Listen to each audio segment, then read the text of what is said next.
अयोध्या की मिल्कीपुर विधानसभा उपचुनाव में 5 फरवरी को मतदान होना है। 8 फरवरी को नतीजे आएंगे। समाजवादी पार्टी ने अयोध्या सांसद अवधेश प्रसाद के बेटे अजीत प्रसाद को मिल्कीपुर उपचुनाव में प्रत्याशी बनाया है। ऐसे में अजीत प्रसाद अपने समर्थकों के साथ मतदाताओं से वोट की अपील कर रहे हैं। इस मौके पर सपा प्रत्याशी अजीत प्रसाद से खास बातचीत की है अनादि टीवी संवाददाता ने। क्या कुछ कहा उन्होंने, चलिए सुनवाते हैं आपको। यूपी में कड़ाके की ठंड है, लेकिन मिल्कीपुर उपचुनाव ने राजनीतिक सरगर्मियां गर्म कर दी हैं और इस समय हम मौजूद हैं मिल्कीपुर विधानसभा के कुमारगंज में। कुमारगंज में इस समय जलते हुए अलाव और फ्लाईओवर के नीचे इस वक्त मेरी मौजूदगी है अवधेश प्रसाद, जो अयोध्या के सांसद हैं, उनके बेटे अजीत प्रसाद के साथ, जो समाजवादी पार्टी के मिल्कीपुर उपचुनाव के प्रत्याशी भी हैं। 5 फरवरी को यहाँ मतदान होगा। भाजपा ने अभी अपने जो उम्मीदवार की सूची है वो जारी नहीं की है। कहा यह जा रहा है कि दिल्ली से लेकर लखनऊ तक उम्मीदवार लगातार प्रदेश कार्यालय, केंद्रीय कार्यालय के चक्कर काट रहे हैं और वो अपनी दावेदारी पेश कर रहे हैं। लेकिन सपा के प्रत्याशी अजीत प्रसाद, जो अवधेश प्रसाद सांसद के बेटे हैं, वो लगातार चौक चौराहों पर लोगों से मिल रहे हैं, प्रचार प्रसार कर रहे हैं। अजीत प्रसाद हमारे साथ बातचीत करने के लिए एक्सक्लूसिव मौजूद हैं। अजीत जी युवा हैं और सबसे पहले आपसे मैं ये जानूंगा कि टिकट मिला आपको, बहुत सारे सवाल उठे। लोगों ने कहा परिवारवाद है, फिर किसी ने कहा कि जो बेहतर प्रदर्शन रहा लोकसभा चुनाव का उसका इनाम है। आप क्या मानते हैं? देखिए, पहले तो मैं आपके चैनल को बहुत बहुत धन्यवाद देता हूं कि आप मिल्कीपुर की धरती पर आए और आपने मुझे बोलने का मौका दिया।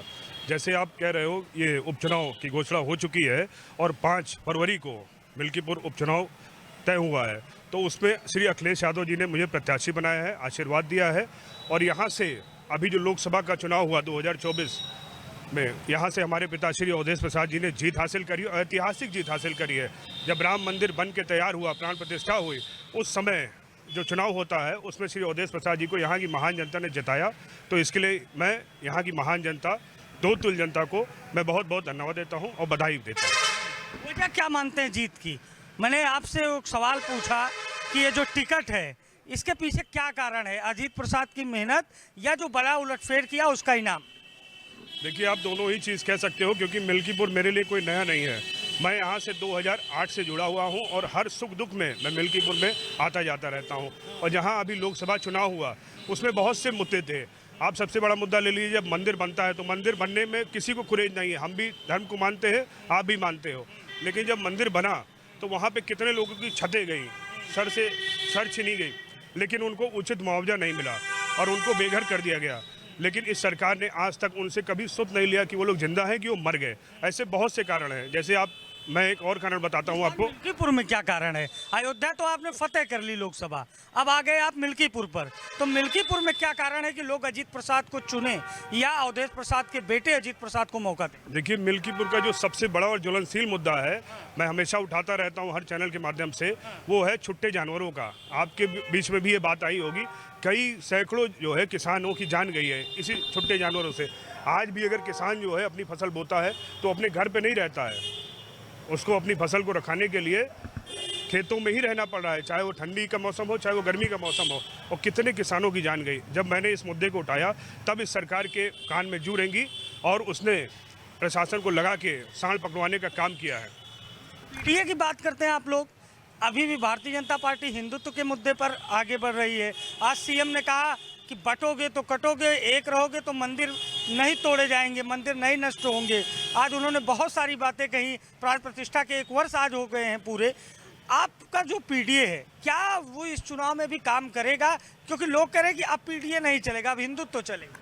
देखिए, हमारे राष्ट्रीय अध्यक्ष श्री अखिलेश यादव जी हमेशा जोड़ने की बात करते हैं और विकास की बात करते हैं। और रही जो केंद्र में तीसरी बार सरकार बनी है भारतीय जनता पार्टी की, और प्रदेश में दूसरी बार सरकार है चल रही है योगी आदित्यनाथ जी की, लेकिन इन दोनों सरकारों ने, जिसको डबल इंजन की सरकार कहते हैं, इन्होंने सिर्फ और सिर्फ तोड़ने का काम किया। हमारे राष्ट्रीय अध्यक्ष जी पीडीओ को लेकर चल रहे हैं, पिछड़ा, दलित, अल्पसंख्यक और आदि आबादी, वो सबको साथ लेके चलने का बात करते हैं और विकास की बात करते हैं। और यहीं पे ये जो सरकारें चल रही हैं वो सिर्फ और सिर्फ जातवाद को बात करती है और तोड़ने की बात करती है। 6 मंत्री और खुद मुख्यमंत्री योगी आदित्यनाथ, आपके पिताजी से जब इस पर सवाल हुआ तो उन्होंने कहा कि उनको भी हम मिल्कीपुर से बड़ा जवाब देंगे, बड़ा संदेश देंगे। 6 मंत्रियों को एक साथ चुनाव में उतारा गया है, महाकुंभ आपके बगल में हो रहा है, पूरा माहौल बनाने का प्रयास है, और इस बीच मिल्कीपुर का चुनाव, और खुद मुख्यमंत्री ने जब कमान संभाली हो तो भाजपा इसी तरीके से उत्साहित है, जैसे उसने कटेरी और कुंदुरकी में विजय प्राप्त कर ली, वैसे वो मिल्कीपुर को लेकर रणनीति बना रहे हैं। कुछ बड़ी चुनौती मानते हैं जहां मुख्यमंत्री स्वयं हो? देखिए, मैं फिर से आपसे कहना चाहता हूँ, योगी जी जो प्रदेश के मुख्यमंत्री हैं, उन्होंने मिल्कीपुर के उपचुनाव में अपने को प्रभारी बनाया हुआ है और पूरी कैबिनेट उतार दी है। अगर उन्होंने विकास किया होता, विकास की बात की होती, जोड़ने की बात करी होती, तो उनको ये करने का मौका नहीं मिलता। और हमारे नेता जैसे अखिलेश यादव जी हैं, अवधेश प्रसाद जी, अगर किसी ने विकास किया है तो आप 2012 से 2017 का आप पूरा चार्ट उठा के देख लीजिए किस सरकार ने विकास किया है। एनडीए के साथ अगड़ों का भी वोट मांग रहे हैं आप, उनके घर पे जा रहे हैं, लोग कह रहे हैं कि क्या समाजवादी पार्टी अगड़ों के घर नहीं जाएगी, ऐसा खासकर भाजपा के लोग कहते हैं। देखिए, समाजवादी पार्टी के साथ सर्व समाज है, आप चाहे उसमें अगड़ा कह लीजिए, चाहे पिछड़ा कह लीजिए, सारा समाज आज सिर्फ और सिर्फ अखिलेश यादव जी को देख रहा है। और ये जो मिल्कीपुर में उन्होंने मुझे आशीर्वाद दिया है, मुझे प्रत्याशी बनाया है, मैं आपसे कहना चाहता हूँ, मैं विधायक बन जाऊँगा, मैं बेरोजगारी नहीं खत्म करूँगा, लेकिन यहाँ से एक रास्ता साफ होगा 2027 में। जिस दिन अखिलेश यादव जी 2027 में इस प्रदेश के मुख्यमंत्री बनेंगे, उस दिन देखिएगा फिर से नौजवानों के हाथों में रोजगार होगा। आखिरी सवाल आपसे होगा, नौजवानों की बात आप कर रहे हैं, मुद्दों की बात कर रहे हैं, धार्मिक ध्रुवीकरण होता है, जातीय गोलबंदी होती है, अगर एक युवा प्रत्याशी से मैं जानना चाहूँ, मैं समाजवादी पार्टी और बीजेपी को अलग रख के अजीत प्रसाद से जानना चाहूँ कि लोकतांत्रिक व्यवस्था में जब एक युवा चुनाव लड़े और उसके सामने जो प्रत्याशी चुनाव लड़े, वो कैसी उम्मीद करता है, कैसे चुनाव की उम्मीद करता है? आज अखिलेश जी प्रेस कॉन्फ्रेंस में पिछले कुछ दिनों में कहे कि अंतर्राष्ट्रीय मीडिया से कहना चाहता हूँ कि आए देखें कितना फेयर चुनाव होता है। वो फेयर चुनाव कह के एक प्रकार से निशाना साध रहे, तो क्या कहना चाह रहे थे वो अजीत प्रसाद को भी मालूम है और सबको मालूम है। क्या कैसा चुनाव आप महसूस करते हैं, कैसा चुनाव होना चाहिए? देखिए, मैं फिर से आपसे कहना चाहता हूँ, हमारे राष्ट्रीय अध्यक्ष श्री अखिलेश यादव जी भी युवा है और उन्होंने हर वर्ग में युवाओं को बढ़ाने का काम किया है। वहीं पे इस मौजूदा सरकार ने हमेशा युवाओं को रोजगार न देके उनके पीठ पे लाठी मारने का काम किया है। ये आप लोग आरोप क्या लगा रहे हैं इस बीच की जो बीएलओ हैं और इस तरह के जो कर्मचारी हैं, जाति देखकर हटाया जा रहा है, ये सत्यता है?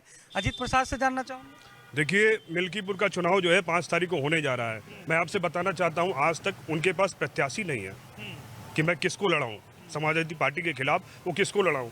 जब उसके पास प्रत्याशी नहीं है तो क्या चुनाव लड़ेंगे, क्योंकि उन्होंने कभी विकास की बात नहीं करी है, हमेशा जोड़ तोड़ की ही बात करी है। बड़े कॉन्फिडेंट नजर आ रहे हैं। ये लोकसभा चुनाव का आत्मविश्वास है या पार्टी और लोकसभा चुनाव दोनों?